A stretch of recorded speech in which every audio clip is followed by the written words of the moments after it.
मैं आप तमाम का दिल की गहराइयों से शुक्रिया अदा करता हूं कि आज आपने अपना कीमती वक्त निकालकर आज के इस इजलास में शिरकत की। अभी आप और हमने हमारी बहन मोहतरमा शाइस्ता परवीन साहिबा का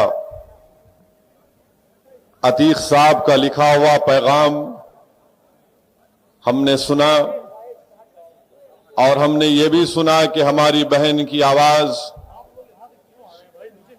जज्बात से मगलूब हो चुकी थी। और मैं हमारी बहन को सलाम करता हूं, बल्कि अतीक साहब के पूरे परिवार को सलाम करता हूं कि इतने मसाइब और मुश्किलात के बावजूद भी अल्लाह ने उनको साबित कदम रखा और वो बड़ी सब्र और हिम्मत के साथ हालात का और एक जाबिर हुकूमत के जबर का मुकाबला कर रहे हैं। और मेरी अल्लाह से दुआ है कि अल्लाह सुब्हानहू व तआला जब्बार है, अल्लाह क़हार है, अल्लाह गफूर रहीम भी है। इंशाअल्लाह ताला ये तमाम के तमाम जुल्म के महलात खंडर में तब्दील हो जाएंगे जो आज मजलूम अवाम पर जुल्म कर रहे हैं। मेरे अजीज दोस्तों और बुजुर्गों, मैं आपसे गुजारिश करने और आपके बताने आया हूं कि जब अतीक साहब ने फैसला लिया कि मजलिस इत्तेहादुल मुस्लिमीन में शिरकत करेंगे, शमूलियत इख्तियार करेंगे, तो हमने प्रेस कॉन्फ्रेंस ली लखनऊ में। और उसके बाद से जहां कहीं भी हम जाते हैं तो हमारे मीडिया के दोस्त हमसे एक सवाल करते हैं कि अतीक साहब को आपने क्यों लिया, क्या उनके ऊपर मुकदमात नहीं है? तो हमने उनको भी जवाब दिया। और आज अतीक साहब की ये सरजमीन, ये इलाहाबाद की मुबारक सरजमीन जिसका नाम तब्दील करके प्रयागराज रखा गया, हम आपको ये बताने आए हैं कि अतीक साहब कानून की नजर में वो आज भी इलेक्शन लड़ सकते हैं और हमको उम्मीद है कि इंशाअल्लाह ताला वो जरूर आने वाले विधानसभा के चुनाव में इलेक्शन लड़ेंगे। और आप तमाम अपनी दुआओं से और अपने वोट से उनको कामयाब और कामरान करके उत्तर प्रदेश की विधानसभा में बहैसियत विधायक उनको भिजाएंगे। मेरे अजीज दोस्तों और बुजुर्गों, अगर किसी का नाम अतीक है, किसी का नाम शहाब है या मुख्तार है, तो फौरन सवालात की बौछार शुरू हो जाती है। मगर यही उत्तर प्रदेश में मौजूदा योगी सरकार में बीजेपी के ऐसे 100 विधायक हैं जिन पर भी मुकदमात चल रहे हैं। बीजेपी के ऐसे कई सांसद हैं जिन पर भी मुकदमात चल रहे हैं। और भारत की आजाद 75 साल तारीख में एक बदतरीन फसाद उत्तर प्रदेश की सरजमीन पर हुआ। मुजफ्फरनगर के फसादात के बाद आज आप देखते हैं कि योगी सरकार ने बीजेपी के विधायक और बीजेपी के नेताओं के ऊपर से मुकदमात को वापस ले लिए।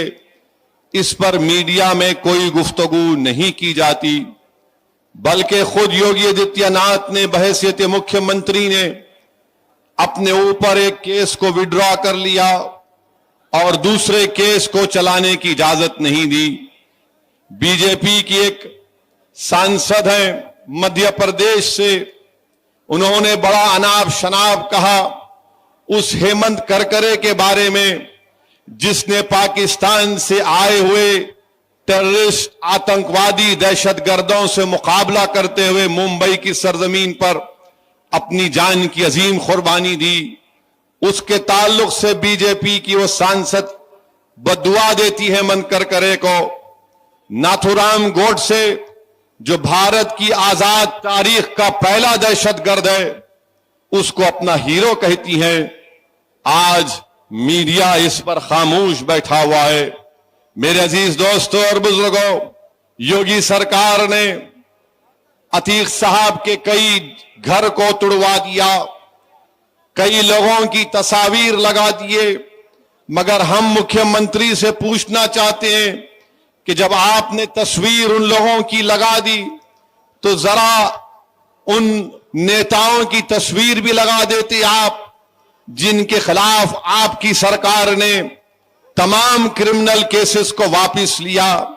आप उन लोगों की भी तस्वीर लगा देते जिन्होंने मुजफ्फरनगर के फसादात पर के सिलसिले में उन पर बहुत बड़े बड़े इल्जामात मुकदमात आयद किए थे, मगर तस्वीर लगती है तो हमारी लगती है और दुनिया को यह बताया जाता है कि देखो ये कैसे लोग हैं। मेरे अजीज दोस्तों और बुजुर्गों, याद रखिए कि भारत की सियासत में एक तल्ख हकीकत है कि जिस समाज के पास उसका नेता होगा, उस समाज के मसाइल को हल किया जाएगा। जिस समाज के पास उसका नेता नहीं होगा, उस समाज को ना उसका हिस्सा मिलेगा, ना उसकी आवाज को सुना जाएगा, ना उसकी तकालीफ को समझा जाएगा, ना उसके मसाइल को हल किया जाएगा। आज असदुद्दीन ओवैसी आपके दरमियान में इसीलिए आया है कि अब की बार हमको अपना हिस्सा लेना है, हमको अपना मुकाम लेना है। और याद रखिए कि मेरी तकारीर को सुनकर जज्बात में आके नारे लगाने से आपको अपना हक नहीं मिल जाएगा। आपको अपना हक उस वक्त मिलेगा जिस तरह यादवों ने मिलकर अखिलेश को अपना नेता माना, जिस तरह हमारे दलित भाइयों ने, खास तौर से हमारे जाटव भाई और बहनों ने मायावती को अपना नेता माना, जिस तरह उत्तर प्रदेश में ठाकुर योगी आदित्यनाथ को अपना नेता मानते हैं, जिस तरह कुर्मी बरादरी के लोग अनुप्रिया पाटिल को अपना नेता मानते हैं, जिस तरह आगरा के बाघेल समाज के लोग बाघेल साहब को अपना नेता मानते हैं, जिस तरह से निषाद के लोग अपनी पार्टी बनाकर अपनी पार्टी से वाबस्ता हो जाते हैं, जिस तरह के हमारे ब्राह्मण समाज के लोग, हमारे ये लोग नरेंद्र मोदी को या फिर अदर जो बैकवर्ड क्लास के लोग हैं, ये मोदी को अपना लीडर मानते हैं। मैं आपको ये बात बताने आया हूं, उत्तर प्रदेश में मुस्लिम अक़लियत की कोई आवाज नहीं, मुस्लिम अक़लियत के वोटों की कोई अहमियत नहीं है, मुस्लिम अक़लियत को उनका हिस्सा नहीं मिलता, मुस्लिम अक़लियत का कोई नेता नहीं है। मेरे अजीज दोस्तों और बुजुर्गों, ये हालात को आपको तब्दील करना है। याद रखो, कोई आसमान से उतर कर नहीं आएगा, कोई नीचे जमीन से निकल कर नहीं आएगा, बल्कि आपको इन हालात को तब्दील करना है। अल्लाह ने कुरान में फरमा दिया कि अल्लाह उन्हीं लोगों के हालात को तब्दील करता है जो अपने आप को तब्दील करना चाहते हैं। अगर आप तब्दील करना चाहते हैं, अगर आप एक करवट लेंगे तो मुझे यकीन है कि इंशाअल्लाह ताला उत्तर प्रदेश में एक इन्कलाब बर्पा होगा। और मैं आपसे वादा कर रहा हूं, कि इंशाअल्लाह ताला अल्लाह सुब्हानहू ताला जब तक असदुद्दीन ओवैसी को जिंदा रखेगा, अल्लाह जब तक मुझे जिंदा रखेगा, मेरी पूरी कोशिश होगी कि उत्तर प्रदेश में इन्कलाब बर्पा हो, हर नौजवान के दिल में तब्दीली पैदा हो, हर बुजुर्ग की सोच में तब्दीली पैदा हो, और हमारी इज्जतदार माँ और बहनों के आंख से आंसू बहना कम हो जाए और हम उनको एक दिलासा दिलाएं। मैं कभी ये नहीं चाहूंगा कि जिस तरह हमारी एक बहन शाइस्ता अपने शहर का पैगाम सुनाते हुए जज्बात से मगलूब हो गई और आंख में आंसू आ गए, थोड़ी देर के लिए मैं अपनी इज्जतदार माँ और बहनों से अपील करूंगा कि तुमने अपनी एक बहन को, अपनी एक माँ को, अपनी बेटी को सुना कि जिसका शहर उसके तरफ नहीं है, जिसके बेटों के पास, उनकी औलाद के पास अपना बाप उनके साथ नहीं है, मेरे अजीज दोस्तों और बुजुर्गों, अतीक अहमद एक नहीं है। उत्तर प्रदेश की सरजमीन पर ऐसे हजारों अतीक अहमद है जो जेलों में सड़ रहे हैं और उनके घर वाले परेशान। आज मैं आपसे अपील करने आया हूं कि ये नाइंसाफी को खत्म करना है। तब तक हमारी बहन अपने जज्बात को, अपने शौहर के जज्बात को जेल के अंदर से पढ़कर यहां पर सुनाएंगे। कब तक हम लोग ये नाम निहाद सेकुलर पार्टियों के डर से, खौफ से जिंदगी गुजारेंगे? कब तक हम बीजेपी से, मोदी से, आरएसएस से डरेंगे? अरे डरना किसी से नहीं है। ना मोदी से डरना है, ना योगी से डरना है, ना अखिलेश से डरना है, ना मायावती से डरना है, ना कांग्रेस से डरना है। डरना है तो रब्बे कायनात से डरना है।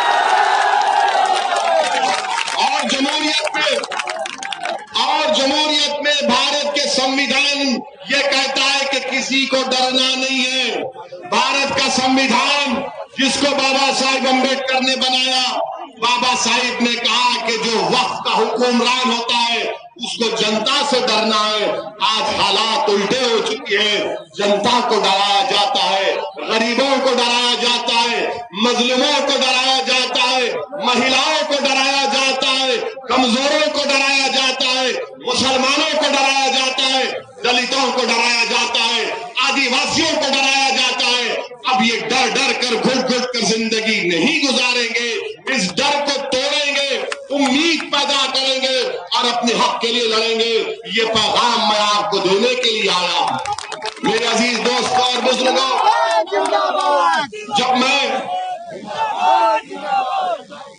जब मैं ये कहता हूं कि उत्तर प्रदेश में मुस्लिम अक़लियत को अपनी लीडरशिप बनाना है, तो सब लोग इल्जाम लगाते मुझ पर कि ओवैसी वोट काटने को आया हूं। मेरे अजीज दोस्तों और बुजुर्गों, मैं एक मिसाल देकर आपको यहां से एक फिक्र देकर चला जाऊंगा। आप जानते हैं कलीम सिद्दीकी कौन है? मौलाना कलीम सिद्दीकी का नाम सुना आपने? सुना ना? जिनको यूपी की एक पुलिस ने, ATS ने गिरफ्तार किया। अब हमको पिछले 3 दिन से रोज कोई ना कोई SMS करता है, व्हाट्सएप करता है, फोन करके पूछता है, ओवैसी साहब कब बोलेंगे? मौलाना कलीम के बारे में कब बोलेंगे आप? तो हमने 2-3 से पूछा जो गुजरात से हमको फोन किए थे। हमने पूछा बताओ, तुम तो 2-3 फोन हमको कर दिए, ये बताओ तुम कौन सी पार्टी के हो? तो उसने जल्दी में था। हमने पूछा डर रहे हो क्या अपना पार्टी का नाम लेने के लिए? तो बोला डरते नहीं, हम कांग्रेस पार्टी के हैं। तो हमने पूछा बताओ तुम्हारे राहुल ने कुछ कहा मौलाना के बारे में? तो बोले वो क्यों बोले? बोला क्यों नहीं बोलेंगे? बोले आप है ना। बोला फिर वो तुम्हारे वोट के हकदार और मैं सिर्फ बोलने के लिए? बोला मैंने कहा कि पहले उनसे कहो बोलने के लिए। फिर उत्तर प्रदेश से समाजवादी के लोग हमारे पास फोन में ट्रू कॉलर है, जब नंबर बजता है तो नाम के साथ आता SP का नेता आता है। फोन आया हमको, फोन कहा कि आप कब बोलेंगे? मैं बोला तुम कौन सी पार्टी के नेता हो? बोले आपको कैसे पता चल गया? हमने कहा ट्रू कॉलर है। मैंने कहा मैं बोला नहीं, बोला अलग बात है, ये बोलो, ये बताओ कि अखिलेश बोले? तो सन्नाटा था दूसरी तरफ लाइन पर। मैंने कहा अखिलेश क्यों नहीं बोले, बोलो ना। फिर वो फोन कट कर दिए, फिर मिलाए, हम फिर फोन उठाए। हम समझ गए कि इसके दिल पे दस्तक हो रही है अभी।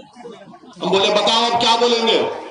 तो उसने हमको कहा कि ओवैसी भाई, हम दिल से आपको चाहते हैं, हम दिल से इज्जत करते हैं, मगर क्या करें वोट हम आपको नहीं देते, मगर हमको उम्मीद तो आपसे ही है। मैंने कहा उम्मीद जरूर मुझसे रखो, बल्कि अल्लाह से ज्यादा रखो, मगर ये बताओ कि इस मसले में अखिलेश क्यों नहीं बोलेंगे? तो समाजवादी पार्टी का नेता हमसे कहा, नाम नहीं कह रहा हूं वरना बेचारे कल पार्टी से निकाल देंगे। उसने कहा अगर अखिलेश बोलेंगे तो उनको दूसरा वोट नहीं मिलेगा। हमने कहा दूसरा वोट किसका? वो दूसरे का नाम क्या है? इंसान तो है ना। बोले आप समझ जाइए ना, हम फोन पे क्या कहें। मतलब बताओ क्यों नहीं? बोले नहीं बोल सकते। हमने कहा सुनो, चाहे कलीम हो या कोई गैर मुस्लिम हो या दलित हो, अगर जुल्म होता है तो असदुद्दीन ओवैसी सबसे पहले बोलता रहेगा। हमने बोला आज के जलसे में अब कह रहे हैं, हम अल्लाह से दुआ की करते हैं कि अल्लाह सुब्हानहू व तआला मौलाना कलीम को अल्लाह जल्द से जल्द रिहा करवा दो। और जिस कानून में उनको पकड़ा गया, हमने उनके वकील से भी बात की, अबू बकर साहब से, हमने उनसे भी बात की, तो उन्होंने कहा कि इंडियन पीनल कोड के सख्त से सख्त सेक्शंस उन पर लगा दिए गए। केस में कोई दम नहीं है, उनका वकील कह रहा है। जो पुलिस प्रेस कॉन्फ्रेंस में कहती है वो एफआईआर में उसका कोई तस्करा नहीं, एफआईआर में उसका कोई तस्करा नहीं है। उन्होंने कहा कि जरूर इंसाफ मिलेगा मगर टाइम लगेगा। मेरे अजीज दोस्तों और बुजुर्गों, ये जो योगी सरकार ने रिलीजन मजहब तब्दीली का जो कानून बनाया, वो कानून कितना गलत है सोचिए आप कि अगर मैं या कोई यहां से किसी का कत्ल करता है या अटेम्प्ट टू मर्डर होता है तो पुलिस को बताना पड़ता है कि फलां मुजरिम पर यह केस साबित होता है, जिसको अंग्रेजी में कहते हैं कि बियॉन्ड रीजनेबल डाउट, यानी पुलिस के ऊपर जिम्मेदारी होती है, प्रोसिक्यूशन के ऊपर, कि वो फौजदारी मुकदमात में कि पुलिस उस पर जुर्म को कायम करे। ये जो मजहब तब्दीली का कानून योगी आदित्यनाथ ने बनाया, वो ये कहता है कि अगर कोई मुसलमान होता है या कोई ईसाई होता है या कोई दूसरा मजहब को कबूल करता है तो उसको बताना पड़ेगा कि बगैर खौफ के और बगैर फ्रॉड के उसने मजहब को तब्दील किया। ये कानून योगी आदित्यनाथ ने बनाया, यानी कत्ल पर एक चीज होती है। अब जो मजहब तब्दील करता है उस पर एक दूसरा स्टैंडर्ड लगा दिया। मेरे अजीज दोस्तों और बुजुर्गों, मैं योगी आदित्यनाथ के इस कानून की मजम्मत किया, कंडेम किया। ये अनकॉन्स्टिट्यूशनल है, सुप्रीम कोर्ट के मुक्तसामी जजमेंट के खिलाफ है। और हम अब पूछना चाहते हैं कि क्या आप समाजवादी और बहुजन समाज पार्टी मौलाना कलीम के बारे में बोलेगी? नहीं बोलेगी। क्यों नहीं बोलेगी? आप बोलो क्यों नहीं बोलेगी? वो बोलो क्यों नहीं बोलते? वो क्यों नहीं बोलते? क्यों नहीं बोलते?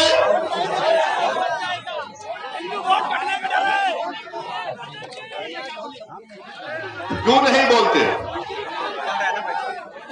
वो बेटे में वोट नहीं मिलेगा। हाँ, ये बात, वोट नहीं मिलेगा। तुम्हारा वोट मिलेगा क्योंकि तुम क्या कैदी हो उन लोगों के? क्या तुम उनके गुलाम हो? क्या तुम रसूलुल्लाह सल्लल्लाहु अलैहि वसल्लम के गुलामों के गुलाम हो या इन लोगों के गुलाम हो? क्या तुम्हारी जबान हक और सच्चाई को बयान करेगी या इन लोगों से डर कर तुम खामोश हो जाओगे? अगर जिंदा है तो जिंदगी का सबूत दो। अगर गूंगे बन गए तो फिर कोई कुछ नहीं कर सकता। अल्लाह ने हमारे तुम्हारे मुंह में जबान दी है, बोलो, चीख कर बोलो, पुकार कर बोलो कि नाइंसाफी है, नाइंसाफी है। हम नाइंसाफी को नाइंसाफी कहेंगे, चाहे नाइंसाफी मुसलमान से हो, हिंदू से हो, दलित से हो, बैकवर्ड क्लास से।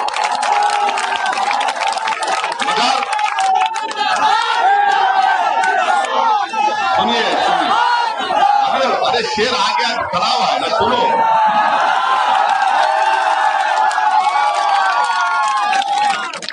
मेरे अजीज दोस्तों, मौलाना कलीम के मामले में खामोश बैठे, और हम जब बोलते हैं तो देखो ये बोला, इसकी वजह से बीजेपी को फायदा हुआ।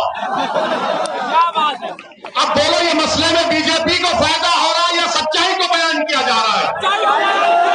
जोर से बोलो ताकि आवाज जाए लखनऊ तक। नहीं, तुम्हारी आवाजों में दम नहीं। हमने सच कहा या झूठ कहा? अगर सच कहा तो नारा लगा हमारे साथ, नारे तकबीर, नारे तकबीर, तकबीर अहमद, मजलिस इत्तेहादुल मुस्लिमीन। अब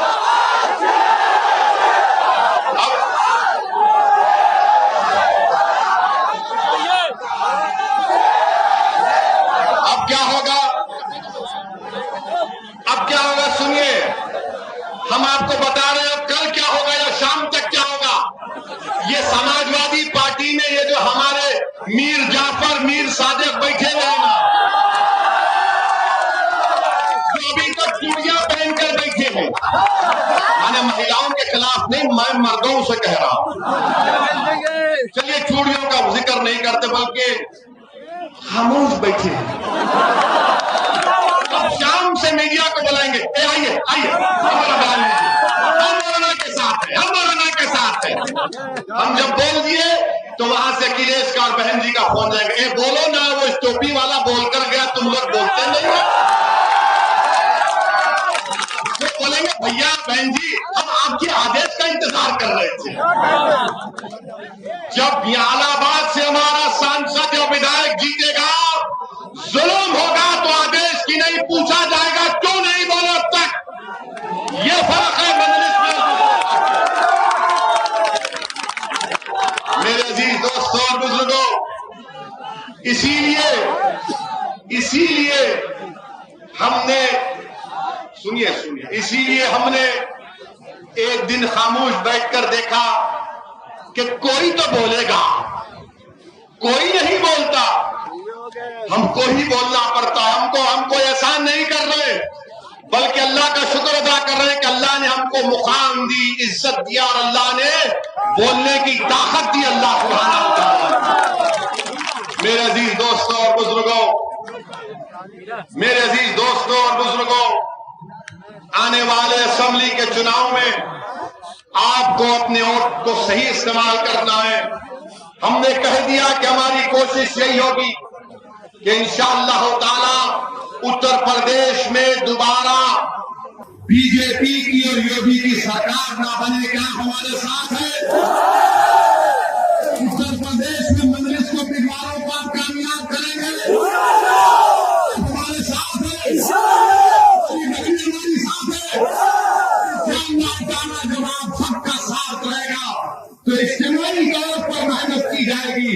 और याद रखिए असदुद्दीन ओवैसी यहाँ पर आकर अपनी शोहरत, अपनी मकबूलियत, अपनी अनानियत को मनवाने नहीं आया है। मेरी दिल की ख्वाहिश ये है कि अल्लाह मुझे इस दुनिया से उठाने से पहले उत्तर प्रदेश में बल्कि पूरे भारत में मुझसे ज्यादा नेक और काबिल नेताओं को अल्लाह पैदा कर दे। मैं आपको नेता बनाने आया हूँ, मैं आपको नेता बनाने आया हूँ, मैं आपको असदुद्दीन ओवैसी से बेहतर इंसान बनाने आया हूँ। मैं आपको एक जज्बा देकर जा रहा हूँ, मैं आपको एक पैगाम देकर जा रहा हूँ। ये खेल का वक्त है मेरे नौजवानों, मैं बुजुर्गों से अपील कर रहा हूँ।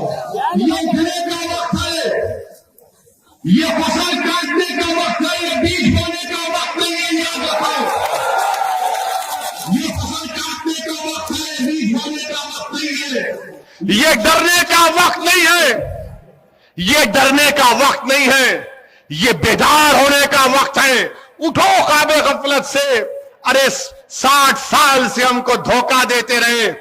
बताओ, अतीक जेल में है, आजम खान जेल में है, मुख्तार जेल में है, और उत्तर प्रदेश की जेलों में 27% मुसलमान जेल में है।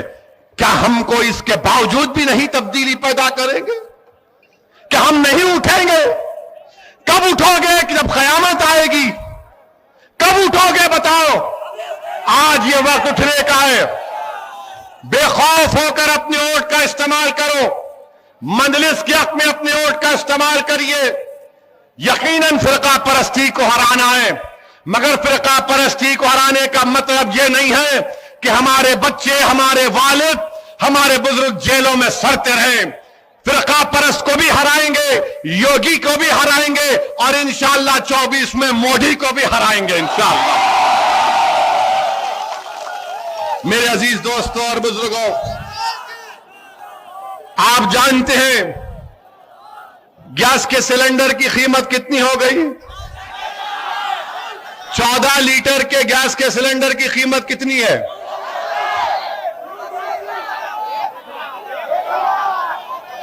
885-900 रुपये है।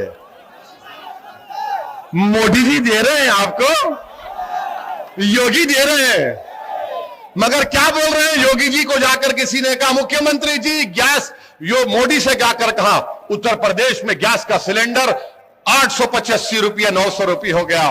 तो मोदी जी ने कहा विधानसभा के चुनाव है, महाराज को पूछो जाकर। जब बाबा के पास गए तो बाबा ने कहा गैस की कीमत इतनी है, नाम बदल दो उसका, नाम बदल दो। इनका काम यह है, नहीं समझे तो ठोक दो। मेरे भाई बताइए गैस की कीमत कितनी हो चुकी है? पेट्रोल डीजल 100 रुपये के करीब आ चुका है और फिर भी, इसके बावजूद भी फिरका परस्ती अपने उरूज पर है। और मैं हमारे बैकवर्ड क्लास के, ओबीसी समाज के हमारे भाई और बहनों को कहना चाहूंगा, आपने मोदी को वोट दिया, ओबीसी के नाम पर अपना नेता मानकर वोट दिया। नरेंद्र मोदी की सरकार ने उत्तर प्रदेश के और भारत के ओबीसीयों को धोखा दिया। सुप्रीम कोर्ट में एफिडेविट डालती है और डालकर मोदी सरकार कहती है कि कास्ट सेंसस नहीं हो सकता, कास्ट सेंसस नहीं हो सकता, जाति की बुनियाद पर जंगरंगा नहीं की जा सकती, ये मोदी सरकार ने कहा। मैं पूछना चाहता हूं ओबीसी समाज के लोगों को, जिसने मोदी को झोली भर भर के वोट दिए, बताओ क्या आपसे धोखा नहीं किया जा रहा है? इस मुल्क में पेड़ों का गिनती होती है, शेर की गिनती होती है, जानवरों की गिनती होती है, बैल और भैंस और गाय बकरियों की गिनती होती है। अगर किसी की गिनती नहीं होती तो हमारे ओबीसी भाइयों की नहीं होती। आज ये ओबीसी भाइयों को भी समझना पड़ेगा कि कैसे मोदी की सरकार आपको धोखा दे रही है। मेरे अजीज दोस्तों और बुजुर्गों, मेरी आपसे यही गुजारिश है कि आने वाले विधानसभा के चुनाव में अपना एक वोट मजलिस के हक में इस्तेमाल करिए। लोग हमसे सवाल करते कि क्या आप इन लोगों से अलायंस करने के लिए तैयार हैं? अरे हम तो तैयार हैं। आप बात करने को तैयार हैं तो आओ हम बात करेंगे। अगर आप नहीं बात करेंगे तो भी हम इलेक्शन लड़ेंगे इंशाअल्लाह ताला। हमको पूरा भरोसा है परवरदिगार पर, आपके ऊपर, कि इस बार इंशाअल्लाह ताला उत्तर प्रदेश में मुस्लिम अकलियत, दलित और कमजोर तबकात मिलकर एक इनकलाब बर्पा करेंगे। हमने बहुत वोट दे दिया, कांग्रेस को दिया, सपा को दिया, बीएसपी को दिया, मगर आपने अतीक साहब की जबान से सुना कि कैसे जिंदगी भर उन्होंने इन लोगों को मुख्यमंत्री बनाया।